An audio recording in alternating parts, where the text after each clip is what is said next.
to build a legacy on your own terms. I'm Tanya Hendricks, and this is Legacy Her Way, the podcast where we explore how women are creating powerful personal legacies through family, faith, business, community, and beyond. From foster moms to founders, creatives to caregivers, we go beyond the buzzwords and talk about real life, real impact, and the values that guide us all. Whether you're building wealth, raising kids, or launching your next big thing, this space is for you. This episode is sponsored by Huntsville Estate Planning Lawyer LLC, where we empower your vision and secure your future through estate planning and trademarks. So let's talk legacy. Her way, your way. Today's guest is someone who is building a powerful personal legacy. Kathy Smith is founder of Kathy Smith Images. She is an adventurer, lover of life, and a phenomenal photographer and advocate of female friendships.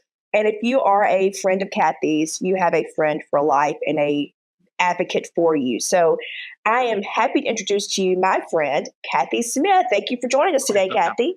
Good morning. Yay. How's my friend? I'm so excited to have you here because you are such a phenomenal person. I want people to know about you. And one of the things I do love about you is your friendship and how you really, and we're going to talk about this a little bit later, but you really invest in female friends. I do. And so I really want us to talk about that in a few minutes. But first, tell my audience a little bit about you. Well, I grew up in Sylacauga, Alabama, and I had a pretty large family, but I really didn't grow up in a large family because I was the caboose, a very late caboose. So my, majority of my sisters were old enough to have family, by the time I came around. But my one sister, Nancy, she is the biggest inspiration that I had when I was little. And she is kind of the person who made me try it. Just try it, see what sticks. You might like it. You might hate it. It's okay. If you don't like it, you're not a failure. Just move on to something else. I mean, she was really, really, she taught me how to skate and how to walk on stilts, and she didn't even know how to do it. So she's just like, well, just let me show you and then see if you can pick it up. But yeah, she took me to gymnastics, baton, everything. And so, she'd just say, whatever you like, keep doing it. If you don't like it, let it go and find something else. So that's kind of the way I grew up with her, kind of, teaching me how to do everything and letting it go if I didn't like it, not just hanging on because I started it. Because I think we waste a lot of time in life doing that, if it doesn't bring us happiness. So that's kind of the way it started. Okay. Because, Well, let's just kind of pick up from there. Because I did introduce you as being an adventurer. Oh, yeah. So you're not afraid to try things. No. Tell us about that. I know you kind of started with your sister, Nancy, but tell us about that a little bit more. Well, I like, most people don't like heights, but I like heights. I get really excited when I'm up in the air. And so I've been skydiving, parasailing, hot air ballooning, zip lining, hang gliding. When you went with me, hang gliding. Yeah. I won't do that again. But I loved it. I can't wait to do it again. And I just like anything that is fast. I would have probably made a really good race car driver when I could see. But I like anything high or fast, and boats, getting on the banana boat and flying around the ocean and stuff like that. So I don't know where I got that from. I've always liked to be up high. Even when I would, back in the day, lay out in the sun, I would get on the flat part of the roof of the house. So I loved it. So, I don't know where I got that from, but I say do it. You don't have to do it again. I would never go skydiving again, but I did it because I was afraid of it. And I had been to see Tony Robbins, and it was a big influence on me to go do it after I went to see him, because he was like, if you're afraid of it, you have to do it, because then, you've done it and you can get past it. So if you can get past jumping out of a plane, miles and miles up in the air, then you can pretty much do anything. And I agree with that. And I walked on fire. I was about to ask about that because you mentioned Tony Robbins. I was like, I hope she talks about walking on fire. I did. I walked on the hot coals and I did it. And it's like mind over matter. And I think that's the way you have to live your life. You just have to, power through sometimes, and I did it. I think it's important that you said you have to power through sometimes, because I think oftentimes we're afraid to do something. We are. And then you have to do it. You just have to do it. Yeah. You have to do it. You have to do it. And you go, I don't know what I'm doing, but, I'll get through it somewhere, and it helps you with other things in your life, I think, when you do things like that. When you were getting ready to jump on an airplane or go hang gliding, or some of these other things that you've done, did you have people in your life telling you not to do it? Yes. Discourage you? Yes. And what was your response? Well, I have to. I don't. That's something I was going to mention to you today. When people tell you not to do things, that's their fright, not your fright. And I was scared to death. I fainted, in fact, when I jumped out of it for just a minute, because they were filming me on the GoPro, and my head just went. And it scared me to death. But when I, got to the ground, I'm full of adrenaline and everything. And I thought, I did it. I really did it. So, I don't know. It helped me. But I've all through my life, and we'll talk about some more of that later. I've had people, don't do that. Don't do that. I'm afraid for you to do that, because I'm from a family full of worriers. And that's why I don't worry, because it is so annoying for somebody to be scared for you to do anything in life all the time. Mm-hmm. So I don't ever just do it. I might be afraid for you inside, but I'm excited for you to go and try it. So when you landed on the ground after skydiving, after jumping out of the airplane, how empowered did you feel? Oh, I felt empowered, and I also felt the herniated disc. Because I hit the ground. My suit was falling off, and I'm trying to hold the harnesses, and it's going down, and the whole time it's just sliding down my shoulders, and I'm like, but I made it down. And but I think I was in shock that I actually fell out of the air. And I mean, and I was the last one off the plane. There were like 12 or 13 people on that thing, and they're going one right after, and I'm the last one, and I'm watching everybody just fall to earth. And I'm just getting more and more nervous. And the guy said, we don't have to. And I said, oh, we have to now. We're up here. So I'm doing it. I'm not coming back up here. I've got to do it now or never. So yeah, I did. It's cool. I'm glad I did it. Well, and you mentioned in one of your adventures, the hang gliding, which I was there with you when you did that. You had some other friends, and that leads us into that conversation of, you are such a champion of friendships, and you have had, some of the women that were there for that hang gliding experience. Yes. They've been friends for 20 or 30 years or longer? Yeah, or more. I have a friend I still talk to every week, and we met the first day of the first grade 60 years ago. You just froze up. Uh-oh. You did too. You're frozen. It's frozen on your end. Okay. Okay. I got you back. Okay. Okay. So a retake of that question. You're about to say that you have some friends that. Yeah. My friend, I still talk to her every week too. We met the first day of the first grade. So I've been friends with her for 60 years. Wow. My other friends that, she wasn't at that particular event, but I saw her just yesterday at my birthday party. We met in 1977, and we talk almost every day still. And that's been 48 years. And, the other ones at that table I've been friends with for at least some 40, I just keep my friends. Like, you remember when I met you and I said, we're going to be buddies. And I just knew it. And because, how some people say they have their soulmate is their husband or whatever. Mm-hmm. I think you can have soulmates with your girlfriends too. Like when I meet people, I know immediately if I'm going to be friends with them forever. It's just like a feeling I have, Like with you, I just loved you the minute I met you, and I thought, I'm keeping her, whether she likes it or not.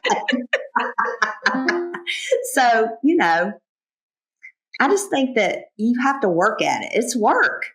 You got to remember But their. how do you do that? How do you work at maintaining those friendships? You call people. You don't let it slide. Like when you start thinking, "Gosh, it's been a little bit since I spoke to her," you pick up the phone and call, and you check or you send an email. Hey, I'm thinking about you. What are you doing?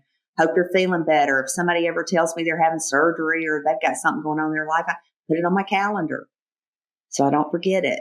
And, and then I offer to show up if they need me. I don't like to, just tell people I'm going to come and whether you like it or not. But if they need me, they can call me and I'll be there. Mm-hmm.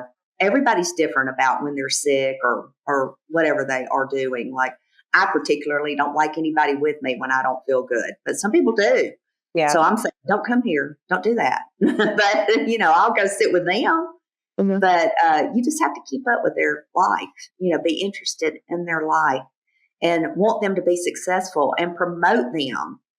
Mm-hmm. I found it so unbelievable that when a friend of mine and I started a little side business, she was retired and I'm not retired yet, but I was doing it with her.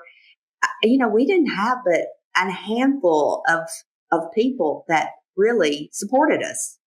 So it's just shocking to me, so if whatever you've got going, I'm going to help you or promote you or find people to help you or something, and I don't think enough women do that. I don't think women, like I find at least one older lady every single day of my life and tell her she's beautiful or she looks pretty or I like her dress or her hair's pretty or something, because after a certain age, women don't hear compliments anymore. They just, it's just, you just sort of fade into the woodwork when you get of a certain age, and I always like to find those women and make them feel better about themselves because it doesn't take much to help somebody. So is that's an intentional on your part to seek someone out? Yes. Every day I find somebody that on the street, I don't know, in a restaurant, wherever I am, I will say, "Oh, you look so pretty today." And you can just immediately see the difference in their face, just a random comment. So I like to do that every day. That's just something I intentionally do. I think it's important that we as listeners understand that a lot of what we're doing, so this podcast is about building legacy, which requires an intention. And yes, there are different ways of building legacy, and we'll talk about yours in a moment. Yeah. But that intention just runs throughout everything that we do, because you need to be intentional with building the friendships, with cultivating the friendships. Right. And you're also being intentional about just making somebody's day, just being kind to them, giving them a compliment. Right. Does that come natural to you, or you just like, I'm going to do this? I think I just see a lot of women who are older and they're not married and they really don't have anybody in their life to make them feel good about themselves. And I don't know, I've just always thought about that. Even since when I was little, I would do that just because, everybody needs that. Everybody needs to feel like they look good and they, somebody is paying attention to them and they're not just fading into the woodwork, and I've always been that way. Mm-hmm. But it is an intention that I do find somebody every day. I usually, I may let a day slip by here and there, but not usually. Mm-hmm. I will find somebody. Well, I know that you have a busy life. So how do you fit it into your schedule to find those people, but also just to keep reaching out to your friends? I mean, do you have it?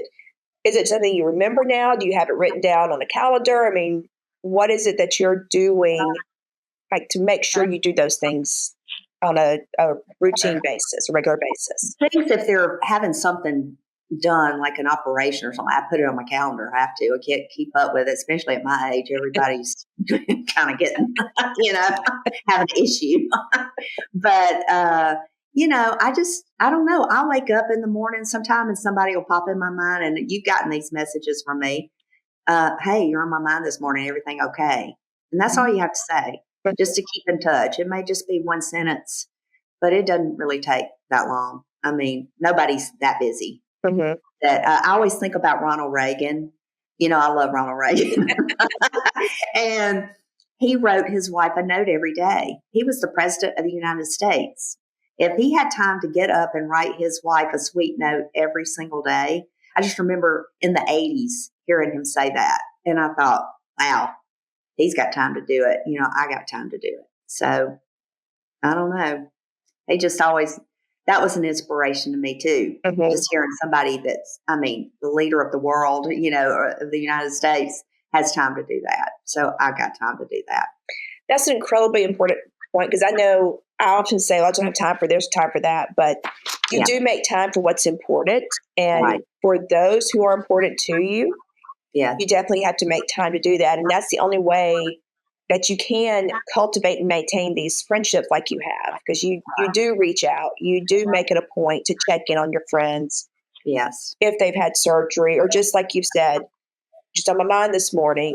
Right. And one of the great things I love about Facebook is a lot of times somebody would pop in my mind at like 4:00 in the morning, and I can message them on Facebook. Right. Because then I'm thinking about that point when my day gets started by 8 or 9 o'clock, when I feel like it's okay to text, I've forgotten, or it's just kind of slipped my mind. And so I think it's important that we do use what we have, do use social media or whatever that we have, to reach out to people that we care about and love.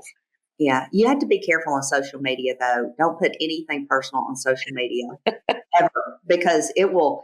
I used to put where I worked and everything, all my personal information. And I've had issues with it before. Somebody just show up or whatever, and you're like, how did you know where I was? Oh, well, and people tagging themselves about where they currently are, and then some crazy stalker shows up at your restaurant. So I learned, don't post anything until after you've done it and you're not there anymore. Don't put your personal information. Don't tell people your personal business ever, because it can be twisted and turned and used against you and all that kind of stuff a lot of times. Or they can figure out a lot of things, like how to get into your personal email. They'll figure out, people are answering those questions about what's your mother's maiden name, and I'm thinking, don't answer that. What are you doing? So stuff like that. So it's good and not good. Yeah. So, but you got to, when you use it for good, it's a good thing. Yeah. Yes, it is. And do you mind if I tell how we met? No, I don't mind. I think it's important that people understand, because when we talk about friendships and we talk about being there for one another, Kathy and I, just to kind of tell you the type of person she is, we met back in 2013. I just moved to Birmingham to work for a safe house for sex trafficking victims. Yeah. And it was middle of the night. I got called out to go pick somebody up. Yeah. And I was just told I was going to meet a woman in the parking lot at the church, and she'd be there to help me, and she'd go with me. And so I pull up, and here's Kathy with a baseball bat. I was ready. She was ready for some action. So that's the type of person she is. She shows up for people, whether she knows them or not. She shows up for people, and she shows up ready and prepared to go to battle for her friends and for people who are in need. And so, she's talking about now she reaches out to the older women that she sees, or anyone that she sees who needs to brighten their day. But she's been doing this for years. At that point in time, it was with helping sex trafficking victims. Right. And I knew that she always had my back with a baseball bat if necessary. And so that's the type of person she is. And, if you have a Kathy in your life, I encourage you to, uplift her. If maybe you need to be the Kathy of somebody's life. And I encourage you to do that, because Kathy is a great example of a true friend. And just one of the reasons I wanted her on this podcast was to share about how she just really invests in people. Many of my guests are here or on the podcast talking about businesses or books. But this podcast is to celebrate women as a whole. And I think one of the things that we have to remember, and I think one of the things that separates us so much from men maybe is relationships with other women, and how we can lift each other up and help each other and be there with one another. And a friendship like Kathy's is one that really can help us succeed and just go far in life. And I'm not saying at all that Kathy's not successful, but Yeah. I'm having her on the podcast to talk about the friendship element because it's so important for women to understand we Yes. need each other. Yeah, we do. need the support of one another. We Yeah. need that person that's going to be there with a baseball bat to help us whenever we need that. So I just appreciate that part of Kathy. How about the bat? Ready. I was mad. And I think you showed up in your pajamas, didn't you? I think you were in your pajamas. They called me and said, "You need to get here right now," and I was asleep. Okay. So, talking about legacy, what does legacy her way mean to you?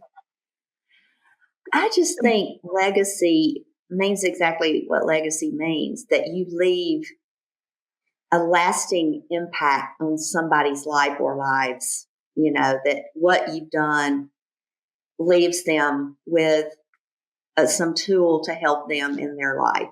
That's what it means to me. I don't know, people say, well, you don't, have any children. What are you leaving a legacy to? Well, I've got lots of children. Mm-hmm. And that's the good thing about not having children, is because you get a lot of children and you can give them back when they get on your nerves. So, but yeah, I mean, I hope that the people and the children that I'm part of their life, I hope they look back and think, well, she did it. If she did it, I can do it. Mm-hmm. And that's really what I think about what a legacy is.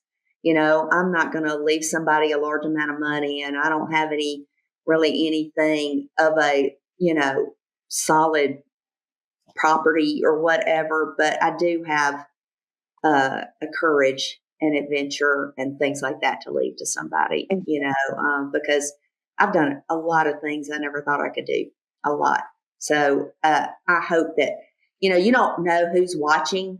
Right. And sometimes, these little children that I'm around, they will mention something to me and I'm just amazed they noticed it. You know what I mean? Like, I'm just like, they were listening. Yeah. So I hope that's what I leave. And you are. I know you are. What's something that you had to let go of in order to build that better future that you're building and that you have built? Other people's opinions. I used to care. I really did. Too much. In fact, that it stopped me, when I was very young from doing things. Mm-hmm.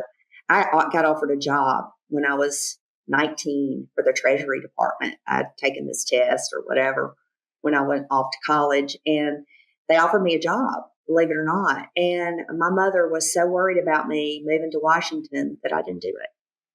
And I'm thinking, why did I not do that? That was crazy. I would have had a ball. Yeah. But I used to let people talk me into things like, don't do that. That's not a good thing to do. But I don't do that anymore. It took me a long time. When did that switch, and how did you switch to not caring? Well, I just thought, what am I doing? I mean, it took me a long time. I mean, I was very old when that hit me. But you just have to, it's your life. They could live their life, and they did live their life, but people don't need to control your life. I mean, you need to listen to some extent, but if you feel it in your gut, I call it the Holy Spirit. Some people call it intuition, whatever is telling you to do this thing, you need to do it. I don't care what anybody says about it. I don't care if they like it, you just go do it, and don't let them make you feel guilty about it. You just have to get that out of your head, because you need to do you. You don't need to do them again, and so that's a big, big thing for me, to learn. My friend Laura bought me a t-shirt that says no is a complete sentence, because I used to say no and then explain 10,000 ways why. Well, it's nobody's business why. It's just no. And that took me a long time, but now I just say no. Didn't I tell y'all she's full of wisdom? Yeah. Well, I want to shift gears a little bit, because you do have a full-time job. You said you haven't retired yet. You have a full-time job, but you also have a passion of photography. I do. And you're very talented. I have a piece hanging in my office, and I don't know if I can show it on the video here. I'll try. Oh, yeah. But this piece hangs in my office, and I get so many compliments on it all the time. And so I wanted you to talk a little bit about your photography and kind of why did you choose photography? How'd you land on that? I didn't really choose it. It's a funny story, actually. Some people call it bossy. I just call it leadership skills. So I was with a particular friend of mine who was always taking pictures, and I'd say, take this, stand over here, get that. Will you take this picture, whatever. So for my birthday that year, they sent me a camera and said, take your own pictures. And I was like, uh-oh. So I did. I started doing it, and I was liking it. And I like to take pictures of like the moon.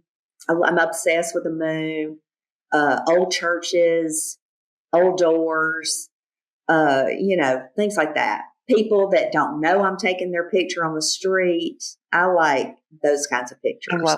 And so I've always seen things in pictures. I just didn't know that I needed to be a photographer. Like when I would look at something and say, oh, I need to take a picture of that because it's going to look good in this or that or whatever. And so I just started doing it on my own. And gosh, I've been doing it for about 10 or 11 years now. And then after I started taking pictures, I decided I wanted to learn how to paint. So I thought, well, I'll just enhance my images. And I'll take the picture and then I will paint on it. If somebody's not there, I want them to be there, I'll put them in there. Or I'll just change it up a little bit. And so that's what I started doing. And I just don't know. I love trees. And I just see a tree. And then sometimes I'll go back and I'll take that same tree every season to see how things change with it, or the way it looks and all these different lights or anything. And light is everything. You got to take advantage of that when you see it. And so that's just what I've been doing. So, like for instance, this one, here's a picture I put. This little old house is out in the middle of nowhere, and it's on somebody's personal property, so I trespassed. But see that picture? It's so cute. It is. But what I did was I painted the roof red. Nice. It just makes it pop. Right. So it's on canvas, so you can do it with, I like acrylic, but you just paint like little things that you wish that it looked like or something like that. So I don't know. I don't know why I thought about that or started doing that, but I like it. I took a picture of a cottonwood tree when I was in, but it was sitting in the middle of the parking lot and it just looked terrible. And so I was at the Grand Canyon when I saw this cottonwood tree. So I painted snow. Oh, okay. Nice. Like it being a parking lot. Isn't that a beautiful tree? It is, yeah. And so it looks better with snow instead of a parking lot. Yes, it does. My imagination sees other things. So that's I do things like that because, I want to change it. I got to do everything. So, yeah, I just really, I don't know. I love it. And I see people. And also after I got that camera, I met this photographer. His name's Greg Newington, and everybody needs to look at his images. I took some classes from him, and he gave me such wisdom about things and how you get genuine pictures of people, because I love people. And he said, you don't just run and take pictures of everything. You go and you look at people and you wave to them, every day for 2 or 3 days. And then on that 4th day, when they see you, they have a genuine expression of, hey, like they recognize you, and you'll get a better picture. And it's the truth. Oh, wow. You learn all these little tricks and tips and everything from people along the way. And he really taught me to stop just taking 10,000 pictures of something and focus in on the one good picture. And so that's what I do. How has your work with photography, now that you've been doing it for about 10 or so years, has it changed your perspective on people or nature or life? Yes, it has really changed going back to what I said earlier about telling people they're pretty, you can't believe when you take a picture of somebody and they don't know it. And then you say, look at this picture, you're beautiful. And then you take another picture. Mm-hmm. And hold on. There we go. Then you take another picture of them after you tell them that. It's unbelievable, the expression. Oh. I don't know what's happening. Okay, sorry. Go ahead. You got to set this out. Yeah. You should be good. Can you? I still see something on the screen. Uh-oh.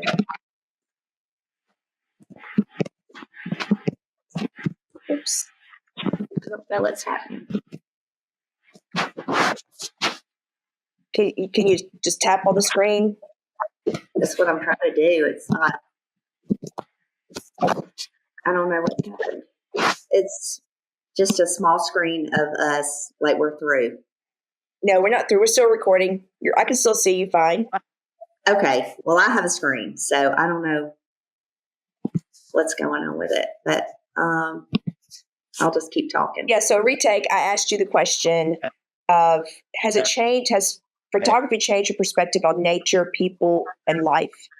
Yes. Just like the trees and the different seasons too. Everything's ever changing, including you. Mm-hmm. And that's what made me think about that. Like we all go through our seasons in life where we look dead, we look happy, we're full of life and all that kind of stuff. And so it did change my perspective. And also, as I was saying about people, you can just mention one nice thing about them and take a picture of them and you can see it in the photo, like you've made their day. Mm-hmm. So, it tells a lot about people. Well, what is one thing you're doing now that you wish more women knew they could do? I'll tell you what, this might not answer that exact question, but I wish women would stop criticizing themselves. When you're sitting with a bunch of people, all they talk about is I'm too this, I'm too that, I'm this, I'm that. If people really knew just how beautiful and wonderful they were, and it upsets me that people don't see themselves that way. Mm-hmm. And I wish that women would stop. We've got so many things to be compared to and other women and all this stuff. And I just get really frustrated because I want people to know their worth and that they're beautiful and everybody's different. And I just wish that I could convey that to people without sounding like I'm preaching to them. But I just want them to know that they're awesome. Mm-hmm. And, that's probably not even what you asked me, but that was on my mind. Well, I'm glad you said that because I think it's important. I think people, again, this podcast, anybody can listen to it, it's really for women. Yeah. I think we really need to hear that message that regardless of whether we think we're too fat, too skinny, too pale, too dark, too whatever, that we're all beautiful. There's something so beautiful. Everybody. And it has something to offer. Yes, we do. Yeah. We absolutely do. We absolutely do. Well, I know that you are an excellent photographer. Where can people, do you sell your prints? Your photos? Yeah, I have since my name is Kathy Smith, if you Google that, you're going to get the 1990 exercise queen. So what you have to do is it's Kathy Smith Images, but there are no spaces.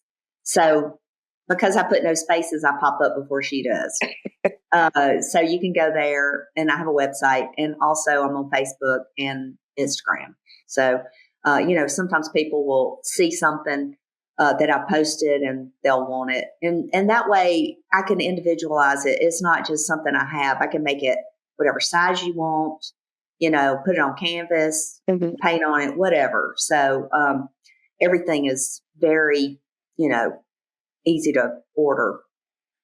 I've had some people, want me to do somebody's face and make it look, like a Andy Warhol or whatever, and I can do that too. But there's lots of ways to get to me that way on social media.